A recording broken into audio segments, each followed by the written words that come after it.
Good morning, good morning. Here's what's been happening lately. 3 things. First, violent attacks surge on CTA trains and buses as Trump threatens a $50 million funding cut over transit crimes. Next, some Cook County Board commissioners skip more than 20% of their meetings.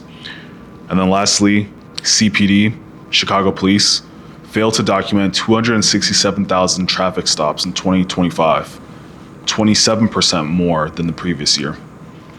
Let's break it all down. First up, aggravated assaults and batteries on the Chicago Transit Authority has reached a 24-year high in 2025 as the Trump administration threatens to cut millions of dollars in funding after a series of jarring attacks. The upward trend has continued into 2026, with those crimes climbing 33% over the same period last year, according to the city data going back to 2001. Unsatisfied with the CTA's decision in December to boost the number of officers patrolling Chicago's trains and buses, the Federal Transit Administration has threatened to withhold the money if the CTA doesn't enact an acceptable safety plan by mid-March. Next, 3 incumbent Cook County commissioners who are seeking another term, including 2 county board members facing Democratic primary challenges on March 17th, each missed more than 20% of the meetings they were supposed to be at since the beginning of the current term. The station compiled and analyzed the attendance records from 800 public meetings since the 4-year term began in December 2022, finding that the sitting commissioners who did not show up with the greatest frequency were Stanley Moore, Bridget Gaynor, and Keisha McCaskill.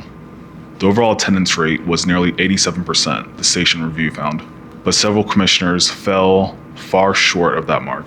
Moore was reported absent at 131 of 487 meetings he was supposed to attend over the 3 years and 3 months since the county board was sworn in for a new term in early December 2022.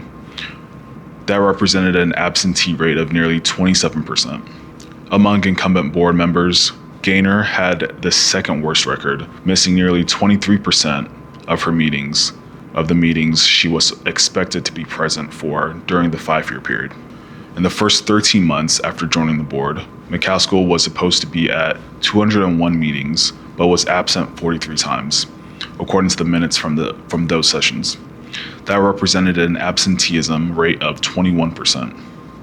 The other incumbents who fell short of their board's average attendance rate were Sean Morrison at 20%, Kevin Morrison at 20%, Josina Morita at 19%, Donna Miller at 15%, according to records. Lastly, Chicago Police Department officers made 267,000 undocumented traffic stops in 2025, an increase of 27% over the previous year, but did not properly document those, according to state officials. That means officers made an average of 732 traffic stops every day in 2025 that were not documented as required by CPD policy and state law. CPD officers documented 224,000 traffic stops in 2025, according to the CPD data obtained through a Freedom of Information Act request. That represented a drop of 24% from 2024, according to the CPD data. CPD's traffic stop policy, last revised 7 years ago, requires officers to document every time they stop a driver, regardless of the reason, by not only noting dispatchers, but also filling out a form called the Blue Card.